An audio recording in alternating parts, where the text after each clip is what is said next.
là, Thomas Pesquet a partagé une photo de ce qu'il appelle les toilettes dans la Twingo, qui est dans la capsule qu'il amenait vers l'ISS.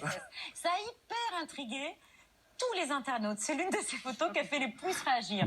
En gros, il disait que la vue était imprenable, mais qu'il y avait juste un simple rideau, et puis ça, ce sont les toilettes de cette capsule. Oui. Ah oui, tout à fait. Alors ça intrigue les internautes. Les NASA Boys, ça vous intrigue pas, vous? Vue imprenable, un simple rideau et hop, on est en toute intimité pour faire pipi caca. Et les NASA Boys, eux, ils trouvent rien d'anormal. Regarde, même les journalistes, ils commencent à se réveiller, là. Ça va vous éclater à la tête, la NASA. Et alors, attends, parce que là, il y a un autre truc qui est énorme dans le zap.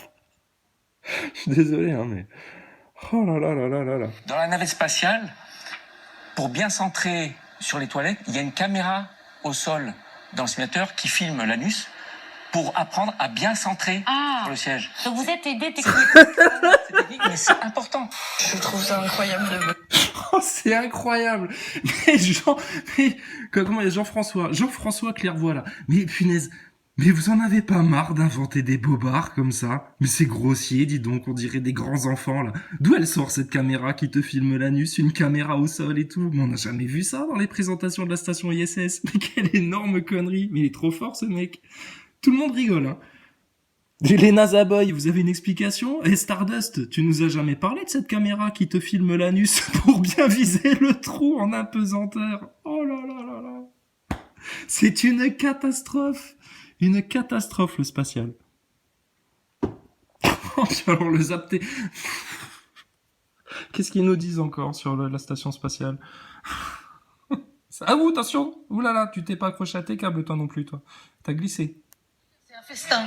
Exactement. Dans l'espace. Un festin, mais spatial. Ah d'accord. Contrairement à ce qu'on pourrait croire, parce que souvent on dit qu'ils mangent que de la nourriture lyophilisée, il y a beaucoup de gens qui disent ça, bah non, pas du tout. Il y a des conserves. Il y a beaucoup de gens qui disent ça. C'est les astronautes qui le disent dans leurs vidéos. Oui, vous savez, ici, la nourriture est plus particulièrement composée de boîtes de conserve et de nourriture lyophilisée. Mais c'est énorme. Putain, les NASA Boys, vous allez vous réveiller, sérieux? Mais c'est la plus grosse supercherie. Alors là, maintenant, les NASA Boys, leur réponse, ça va être, oui, mais regarde, en Chine, ils sont aussi en train de lancer une station spatiale, etc. Ben oui, ben les Chinois, ils ont décidé de participer au bluff.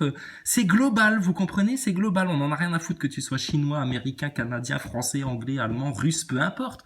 C'est une élite globale qui monte la même arnaque dans toutes les nations. Le spatial, c'est Walt Disney, c'est Disneyland, c'est une attraction, c'est une grande illusion, une grande tromperie. Mais bon, j'espère que vous trouverez un moyen de leur faire livrer de la bonne pizza à bord. Énorme. C'est foutu. Il y a effectivement des cacahuètes, ce genre de choses. Mais ils mangent quand même des fruits frais à un moment. Ouais, de temps en temps, l'astronaute, ça peut manger des fruits. Alors tu peux le nourrir, il aime beaucoup le mensonge. Alors l'astronaute, il faut surtout lui donner beaucoup de mensonges. Bah lui, en nourriture, s'est commandé des saucisses et il est sorti des toilettes en lâchant cette saucisse-là et en faisant « oh, pardon ». Et pendant 2 minutes, tout le monde a cru qu'il avait perdu un élément déposé. Et il l'a attrapé et il l'a croqué. Tous étaient terrifiés parce qu'ils n'avaient pas eu le temps de savoir ce que c'était. Donc c'était une bonne blague d'astronaute. Comment on passe de cette préparation qu'on fait pour les repas qu'on va manger à bord à des repas dans la fusée? Ça change des choses ou pas? Faut pas que ça soit trop liquide, sinon ça goûte. Il faut pas que ça se... Alors, bah ouais, mais là, on va avoir un gros problème parce qu'on va vous repasser une intervention de Chris Hadfield dans la station ISS qui explique que la NASA, les boîtes de conserve, tout est prévu pour que rien ne s'évacue, etc. Putain, mais c'est foutu. Réveillez-vous, bordel, sur le spatial. Vous êtes en train de prendre pour une réalité la plus grosse supercherie, le plus gros canular de l'histoire. Ça vous coûte des milliards, ça vous brouille le cerveau. Vous ne faites pas de la science, vous faites du spectacle, du Walt Disney, du Hollywood, et c'est de la merde. Et ton Thomas Pesquet, mais qui nous montre comment il chie dans ses chiottes du Crew Dragon, là, comment il pisse dedans, sérieux. Et alors, cette histoire de caméra, là, de caméra qui te filme l'anus pour pouvoir bien viser. Dis donc, mais c'est énorme les médias ce qui vous arrive. C'est énorme ce qui vous arrive. Allez. Allez tous vous prendre vos QR codes, vos picous, vos trucs et vos machins. Incroyable. Oh bah tiens, de mieux en mieux, tiens. Allez hop, vas-y, plane, reste stone, ne comprends rien. Punaise, c'est énorme.